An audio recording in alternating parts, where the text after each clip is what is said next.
Okay, this lesson for the Cornet Project class, some of you don't quite know, newcomers to our class, you don't know anything about me, and that's fine. Sometimes I have to study and research for myself, but a class I took at the U of A over here in Little Rock, the Psychology of Religion, great teacher. This is a 2009 textbook by Hood, Hill, and Spilka, Empirical Approach of Psychology of Religion. But one disturbing note as we were introduced in the class, we would read some things. It says, as we describe throughout this book, religion, including spirituality, this is page 2, we discuss the distinction between these two terms later in this chapter and throughout the text, has the capacity to bring out the best and worst in people.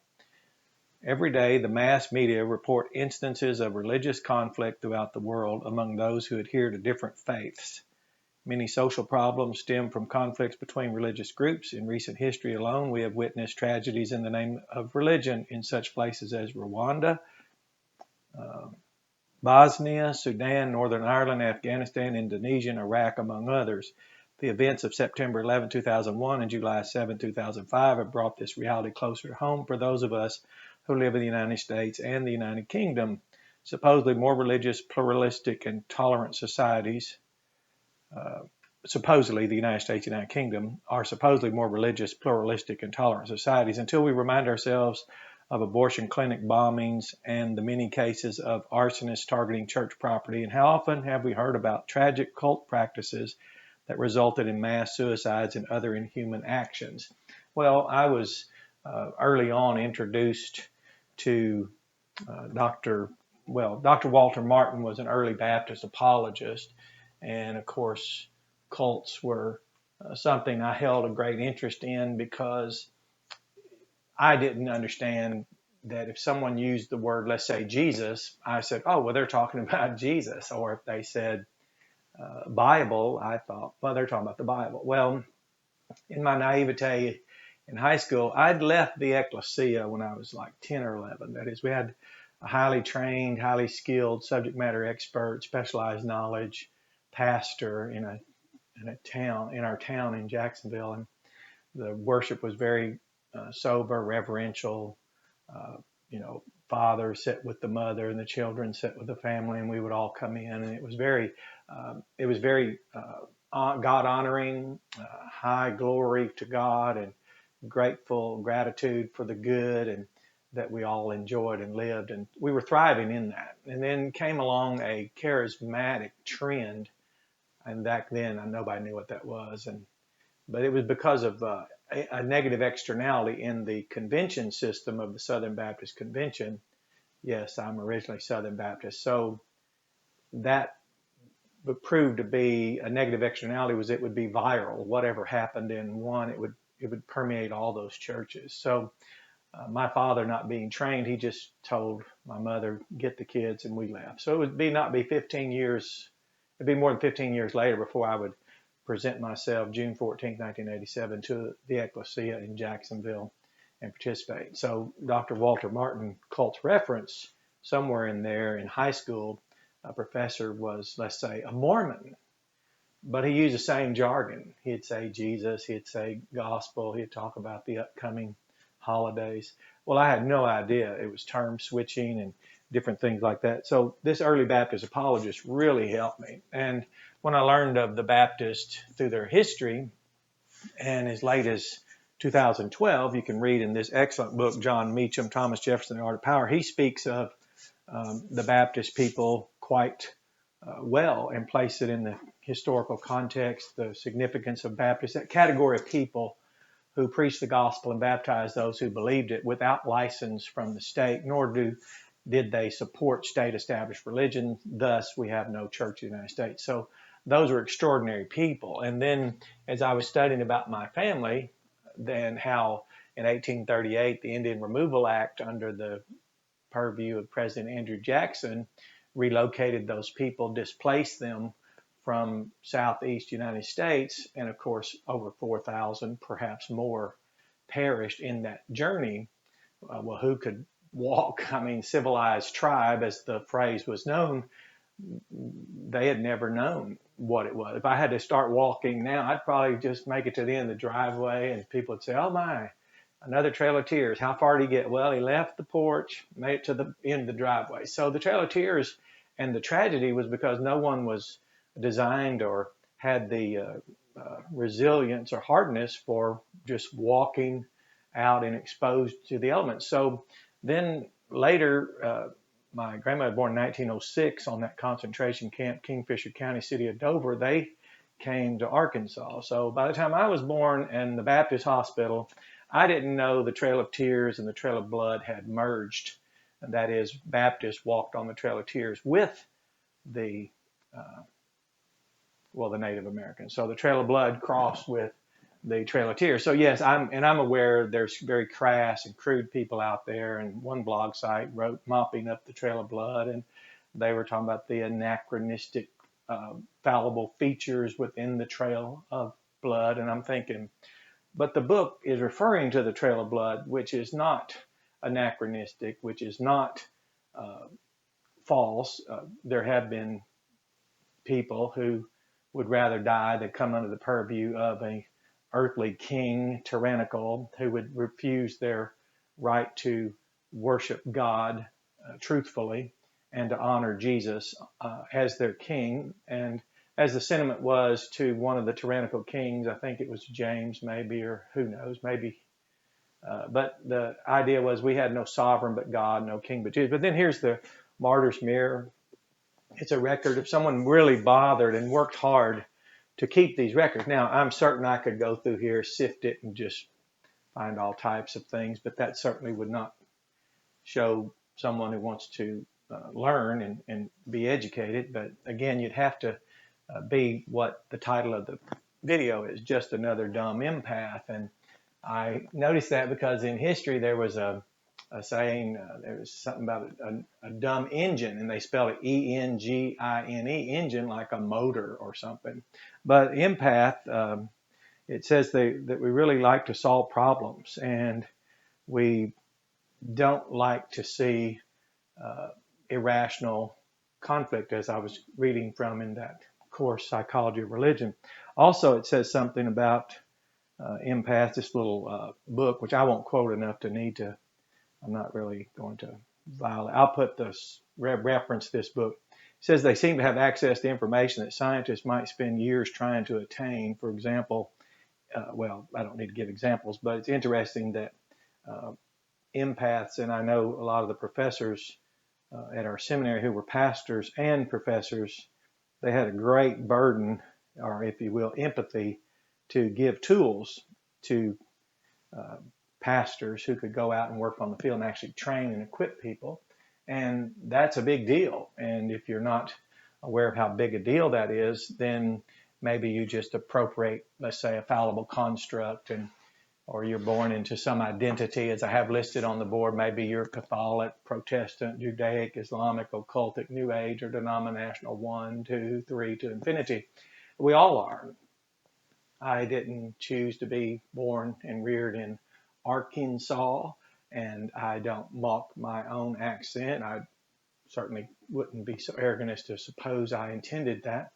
I know that when I read the history, I was really shocked that had it not been for the Trail of Blood, there would have been no one accompanying us from what we would otherwise expect. Now today, I suppose there might be an outcry. We're not sure right now. Everything in our world after the global pandemic and now the civil unrest and the complete, I call it absolute convulsion in our culture right now, we'll just have to wait and see.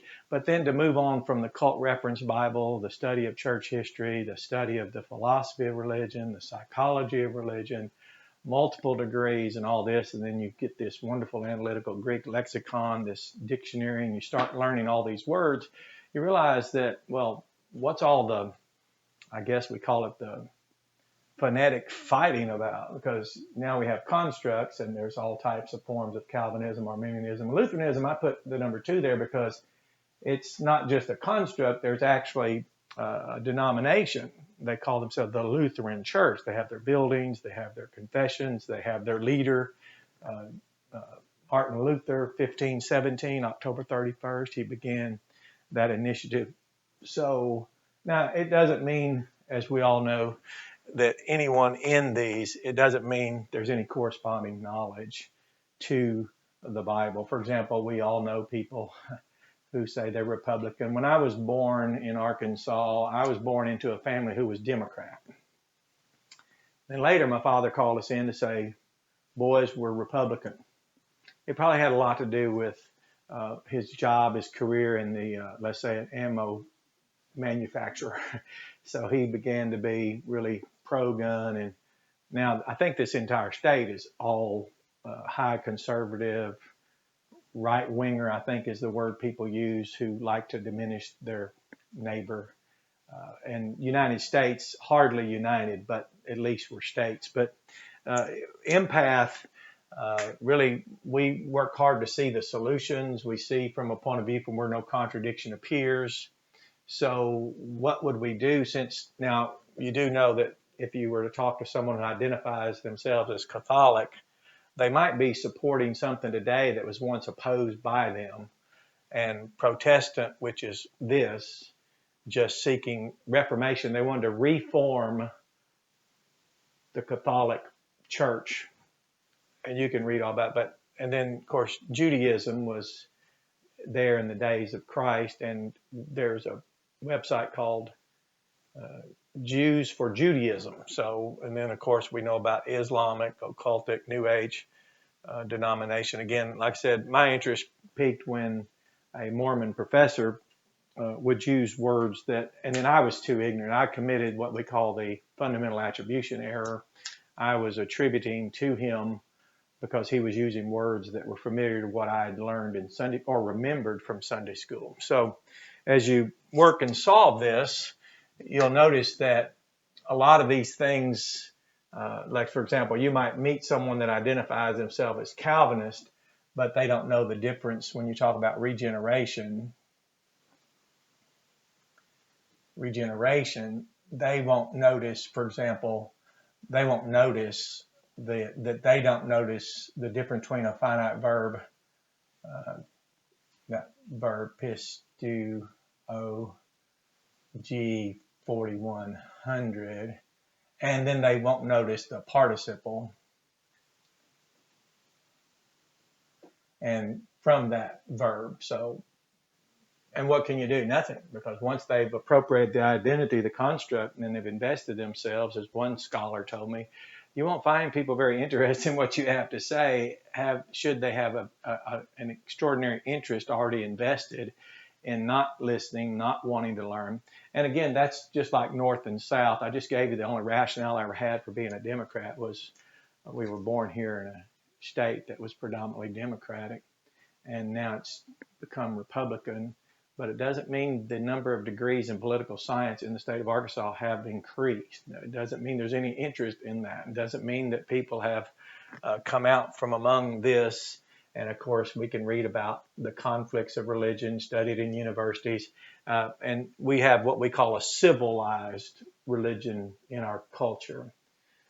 Civil religion, which means these people might incarnate their ideas, flesh and blood jihad, but you'll have many people here that don't. I mean, you couldn't tell them, and according to the culture, they might have higher values and be a more productive, contributing citizen than someone who's not. Occultic, the largest, fastest growing cult in the world is Mormonism, and it originated here in the United States. We almost elected Mitt Romney as president of the United States. Now, I suspected that wouldn't happen, and of course it didn't happen, but he was a member of one of the largest cults, fastest growing in the world. Judaism, that's a rich history of relationship of Jewish people, not to be confused with Judaism. I have no idea how many Protestant expressions there are, but again, it doesn't mean that any identity in the Protestants, because some Protestants might believe more what they once believed than what they believe, and some of these might believe more of what a Protestant should believe, so vice versa. But so you really, nothing about any of our identity indicates anything anymore. And again, that's because once the ecclesia, once you kind of get away from the ecclesia. Like I said, recently it was brought to my attention Pelagianism and semi-Pelagianism. And no, I won't waste any time studying it. And no, I won't go along with implications and indictments. And maybe you're a Pelagian and all the augmented phrases, the formed categories. So those of you in this class, you start finding out very quickly that we really need to understand what do we mean by faith alone. Faith alone. So let's just take that for a moment. And in the gospel, for example, it's believe. So that's punctular action. Simple form, if you will. Simple action. And you can read in the gospel, let's say of John, for example, that those who are already believing in the Son, into the Son, in the Koine, they are already having eternal life, everlasting life. John the Baptist preacher said it. Jesus himself said it. John in 3:36, the Baptist preacher said it in John 3:36. Jesus himself said it in John 5:47. So let's just say John 3:36 and John, I think it's 5:47. Let's check that real quick, because the importance of it is that it distinguishes just quite early, that is, quite clearly, the difference between what we do as a gospel preacher as opposed to what we do as, let's say, someone who's proselyting or recruiting someone. No, it must be John 6. Hang on, John 6:47. Let's try that one. Oh, very good. Yes, it's John 6.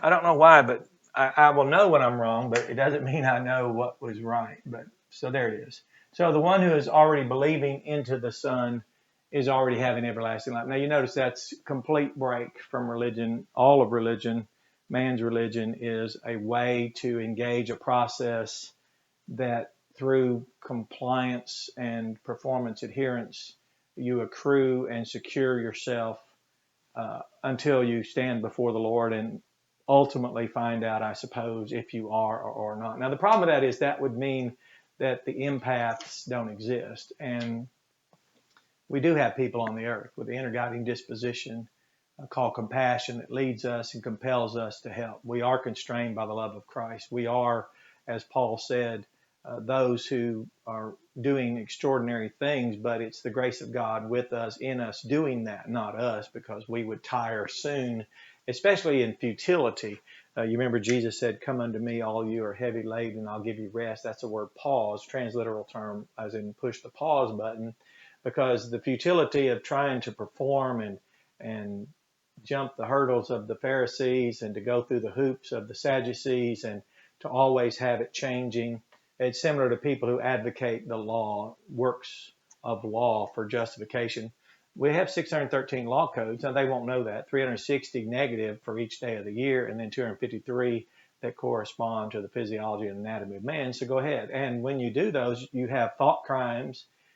We have sins of thought, the mind. We have sins of the flesh, just to crave, cravings and appetites of our flesh that we don't even aren't even aware many times until they're aroused. As Paul said, he did not even know what it was to covet until the law said, "Thou shalt not covet." Now, what he meant was he had not yet correlated. He had no ado, that awareness, that consciousness of it. And when he put the two together, he realized the strength of sin is the law, you see. And by the law, we have the knowledge of sin. But from the law, we receive no life. The law will not give life. And Paul made it very clear that if a law had been given whereby and from which we could receive life, then Christ would have died in vain, and that didn't happen. So we now know that those who are already believing have everlasting life. Those who are disallowing themselves to be persuaded to believe, as John the Baptist preacher said, the wrath of God's abiding upon them already. Jesus himself said those who are already believing into the Son are already having everlasting life. Religion doesn't teach that. For religion, I remember I told you it's this carrot on a stick, and if you can clear these hurdles and get through these hoops and maybe get back up again, and so go over this and go through that, go over that. So just to help you here, if we believed in this, we would go ahead and tell you to keep the 613 law codes, and now do that with your heart, your soul, your mind, your body, and your strength. See? That would be 613 law codes exponential at 5. And then love your neighbor as yourself according to these codes with all your heart, soul, mind, body. And remember, as James said, that if you're guilty in one point of the 613 and you're guilty of it because of a heart problem, a soul problem, a mind problem, a body problem, or a strength problem, then you're guilty of the whole law. So if you didn't know the law and the implications, there's not even a possibility that a person who could even be taken seriously that says you would need to be justified by works of law. Now, James talked about work of faith, but not works of law. So and that's a declaration outwardly for those who say they have faith, and then for those of us who can show what we believe by the works and what we do. So again, an empath would be the type of person that notices the difference between a finite verb and a participle. Empath would show people what both John the Baptist preacher said and what Jesus the Christ said. Empath will show you Galatians 2:16, for example. Galatians 2:16, believe there, Paul says, into Jesus. And that's the gospel, the correct message concerning justification. How do you stand right before God? And Paul said, by getting it, it's ado, that notice word, and it's perfect. As one who has gotten it, he said, and I'm always getting it. Then he says, even we believe. Now, what was he getting? What occurred to him? Well, it's what I just said, that no kind of man is justified out from any kind of works of any kind of law. Therefore, he said, by getting that and having that apocalypto revealed to him, and having that gnosko, knowledge of that, and now personally acquainted with it, ado, that consciousness, that connection, as he mentioned in Romans, where he now noticed it was the law, the strength of sin was the very law that he was obsessed with, and not knowing that he was exasperating by inciting in his flesh the very things that he thought embracing the law would prevent. So it was just the opposite. So he said, getting the fact, and by getting that, then even we believed into Jesus Christ, or that we might be justified, declared right out from his faithfulness. So no religion has anything to do with the basis of our standing before God being the faithfulness of Jesus Christ. That makes the Bible quite about something quite different than our performance. It makes it all about Jesus. It makes the gospel a good news, a declaration that once the knowledge of the law here, obviously, someone couldn't possibly know. And then the truth about, as Charles Spurgeon said, it's not saving faith to say I trust Jesus, plus somewhere in the future I want to perform or comply in such a manner as to assure myself by my own performance. That's not faith. You can go to faithalone.org and notice that as well. But again, empaths, we're just not the kind of people who care for the bottlenecks, the contradictions, which they don't exist in the Bible. As a child, I was 17 when the church where my wife grew up gave me a Bible. Matter of fact, it was her that gave it to me at a birthday party. I was about to turn 18. And in the back, it had a guide for Christian workers. And it says, when you're witnessing, people bring up this or that, like canonize the canon of the Bible. And you're like, well, just a minute. Right now, we're talking about the gospel of Jesus Christ and trying to make sure you understand what it means to trust him for everlasting life. And do you believe that if you trusted him, you have everlasting life? And then we would ask them, well, now, if you died right now, would you go to heaven? And if they weren't certain of that, we'd start over, because we learned that it's very difficult to communicate what trust Jesus for everlasting life means and what that word means. Absolutely, he's the one. And the program Evangelism Explosion is very diagnostic, centers on that, which is interesting because that was produced by someone in a Presbyterian expression of religion, and that would be, some would assume, very Calvinist, and yet, like Charles Spurgeon, a Baptist, who some say is very Calvinist, they both define faith alone just as faithalone.org defines faith alone, just as the seminary taught us faith alone. And did you trust Jesus or not? And if you did, like John the Baptist preacher said, you were already one who believed into Jesus, then you were already having everlasting life. And as Jesus said, the ones who are already believing into him are already having everlasting life. But you remember, that's different. But an empath, we just seem to struggle along to help people not have this vitriol, this abrasion, because it's certainly not necessary. That's why I said, when I entered the ecclesia in 1987, I was quite unaware and unprepared for how many things against the ecclesia, for example, people would do that the ecclesia couldn't do anything about. I was helping a family explain to them that what they do, what makes it a crime is that the ones against whom they did the action cannot do anything about it. And then if the perpetrator, using forensic words, won't do anything about it, it just brings that crushing weight down. So again, I was not prepared for crimes, if you will, crimes against the ecclesia. But the Bible says they will introduce themselves, they will place grievous burdens on the ecclesia, and then just walk away from it. Now, whether that's debt or divisions.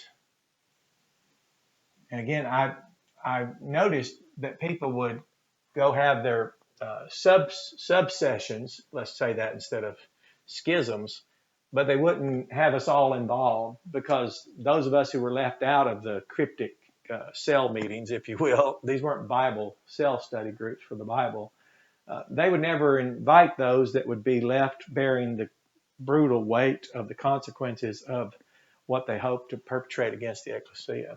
But if you're truly part of the ecclesia, come out from all this, appreciate a trail of blood, a trail of tears, and the atrocities that have happened to humanity. Appreciate what took place at a Holocaust. Appreciate about this Northern Ireland conflict. Now, you can read it in that book, Psychology of Religion, so I don't have to introduce things, because every time I say something to someone who's not an empath, who's not interested in equipping people and bringing light to a dark place, as I said, the people that committed crimes against the ecclesia where I was asked to step in, they made no effort for restitution, did exactly what Jesus said, not even lift a finger to lighten the grievous burden that they seemed happy. But now, that's why I said I wouldn't call them an empath. And the first time I was involved in what presented itself as an ecclesia, it was a disaster. I was commuting to seminary, and I'm in this seminary. Back then, there was no cell phones, you see. So there I was sitting in the seminary and being summoned to the office because there was a message from home. So I had another whatever miles it was back to Northeast Arkansas. I had to race up there, only to get there in time to find out it was too late. And, the wife's hospitalized, the child didn't survive. And of course, being just another dumb empath, I was struggling with that, because I thought, now I'm finally out of all this religion, these modified other gospels, and I'm away from denominations. I'm not New Age, not occultic, not Islamic, not Judaic, not in part of all these people who fight each other so vehemently that there's bloodshed still. And I'm not part of these fallible, soteriological, whatever this is. And I appreciate this and I appreciate this, and I've got it all together. And yet some of the worst things that ever happened to me took place. So, the second son is seizing, and we're getting him medical treatment and trying to help him. And the silliest games I've ever seen were taking place in something that said it was the ecclesia. So it was reading the Bible as someone who already had apparently more knowledge than I was quite aware of. I was trying to step up to this level. And then the third child doesn't even make it. Jade, Jade, was her name. And I was just not prepared, especially in the ecclesia I'm in now. I had no idea how many things people in the name of something which is a formed construct a formed category with framed within a fallible construct, and is not even a Bible word. That is, it's not even a Bible word. You couldn't find it in a lexicon. It's not in a dictionary of Old and New Testament works like Mount's produced here. It has no context, and it holds no implication or provides nothing as a resource for the ecclesia. So that's what happens. And again, reading history about men who went into the field and to work and to see what happened to them, to read about the martyrs throughout history. They were very empathic people, driven with that inner guiding disposition leads to help. And that's enough right there. But if you are an empath and you're empathic, as God's people are, you'll run into this, and you'll see that by crime I mean people will do things to the ecclesia that the ecclesia can't do anything about except bear it.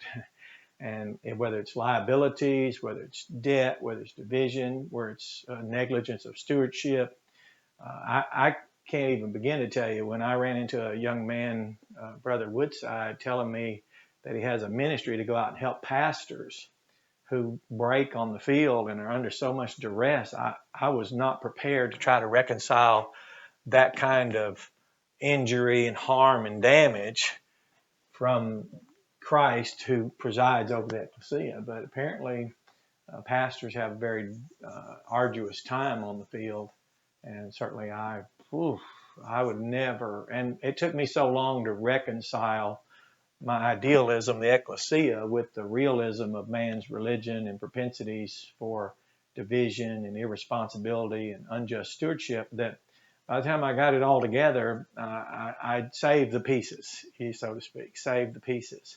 But it didn't help the people that, didn't survive and didn't make it. And certainly life for me would have been a lot easier. I mean, I had a life that had nothing lacking or wanting. So I didn't go to the ecclesia to compensate for a life that was lacking or wanting. I went there because I was called there, as Jesus did then call people to come out, and he brought me back to the ecclesia. And that literally is a fact, that Jesus came into this world to seek and to save. He wasn't talking about regenerating that text, the lost, that which had been loosed away, neglected. And as I said, when our ecclesia, when I was a child and was in that with an excellent pastor, godly people, we all came in and reverentially and with great respect there and worshiped in spirit and in truth. And next thing you know, somebody brought their style, whatever that was, which had nothing to do with spirit and truth, and scattered those people. And again, all that negative consequences and all that. So it's taken a while to put an ecclesia, to repair what was damaged. Similar to when Jesus looked on the sheep and noticed they were scattered and torn. It's like the describing of what a poacher had done. And that's about what happened. Once everyone got what they wanted out of the ecclesia, they left their divisions, historical, left their debts, their unjust stewardship. But that's unexpected. You wouldn't think that. But there's really no ecclesia police, you see. And when it says Jesus conducts among his churches, well, I'd like to step back and say, Jesus, do something about it. It doesn't work that way. And he is doing something about it. I mean, we don't have to be discouraged. But if you are an empath, I only did this because it was an attention gag. It was, and I wasn't aware that people who were dark-minded and had hardened their hearts and had preferred to remain void of the Spirit of Christ would so obsess with the ecclesia. And now I'm much more shrewd as a pastor, much more keen like the Good Shepherd, and really more ready to wield the rod and staff, if you will, and root out things quickly and move it along and keep it away from those good people there, because they have a right to expect those who come in good faith to our congregation there in Jacksonville. They have a right to come there in good faith and know that their generosity is not being squandered, that their time and talents are not being unjustly managed, and that they're not being exploited. So we don't merchandise men, we don't commercialize Christ, because that's the ecclesia. So you have a blessed day, and to the empaths, especially those kind of people that participate in this kind of study and work, your kindness and grace to pay it forward, like the professors who trained me, who gave up their lives, who pastored and served as professors and walked away from lifestyles and opportunities that would not have been near as arduous on them. Just continue to pay it forward. It'll continue to accrue.